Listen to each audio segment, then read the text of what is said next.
American വിരുദ്ധതയും സാമ്രാജ്യത്വ വിരുദ്ധതയും കൊണ്ടു നടന്ന അതേ അഹമ്മദ് നജാദിനെ പാവയാക്കി ഇറാനിൽ അവരോധിക്കാൻ ഇസ്രായേലും അമേരിക്കയും പദ്ധതിയിട്ടിരുന്നു എന്ന വാർത്ത ഞെട്ടിക്കുന്നതാണ്. അഹമ്മദ് നജാദ് ഇന്ന് ജീവിച്ചിരിപ്പുണ്ടോ, എവിടെയാണ്, അദ്ദേഹത്തിൻ്റെ വിറവോട്ടുകളെക്കുറിച്ച് ആർക്കും അറിയില്ല.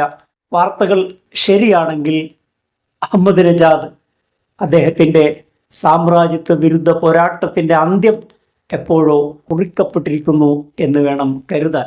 അഹമ്മദ് നജാദിനെ വീട്ടുതടങ്കലിൽ നിന്ന് മോചിപ്പിക്കാൻ വേണ്ടി നടത്തിയ വ്യോമാക്രമണം പാളുകയും അദ്ദേഹത്തിന് പരിക്ക് പറ്റുകയും അദ്ദേഹം ആ പദ്ധതിയിൽ നിന്ന് പിന്മാറിയെന്നുമാണ് ന്യൂയോർക്ക് ടൈംസ് റിപ്പോർട്ട് ചെയ്യുന്നത്. അഹമ്മദ് നജാദിനെ പോലെ ധീരനായ സാമ്രാജ്യത്വ വിരുദ്ധ പോരാട്ടത്തിൻ്റെ പേരിൽ അറിയപ്പെട്ട ഒരാൾ അതേ സാമ്രാജ്യത്വ താല്പര്യങ്ങളുടെ പാവയായി അവരോധിക്കപ്പെടാൻ തീരുമാനിച്ചു.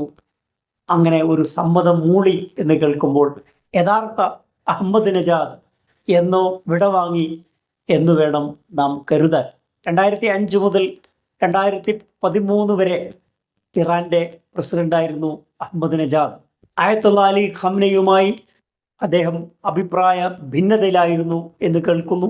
ഇറാൻ്റെ ആഭ്യന്തര സുരക്ഷാ വിഭാഗം അദ്ദേഹത്തിന് കർശനമായ നിയന്ത്രണങ്ങൾ ഏർപ്പെടുത്തിയിരുന്നു.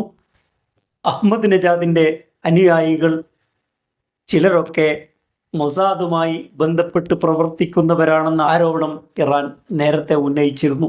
ഹമീദ് കർസായിയെ അഫ്ഗാനിസ്ഥാനിലും നൂരി മാലിക്കിയെ ഇറാഖിലും നിയമിച്ചതുപോലെ അഹമ്മദ് നജാദിനെ ഇറാൻ പ്രസിഡന്റായി അവരോധിക്കാൻ ട്രംപും ഇസ്രായേലും തീരുമാനിച്ചു എന്നാണ് ന്യൂയോർക്ക് ടൈംസിൻ്റെ വാർത്തയുടെ ഉള്ളടക്കം.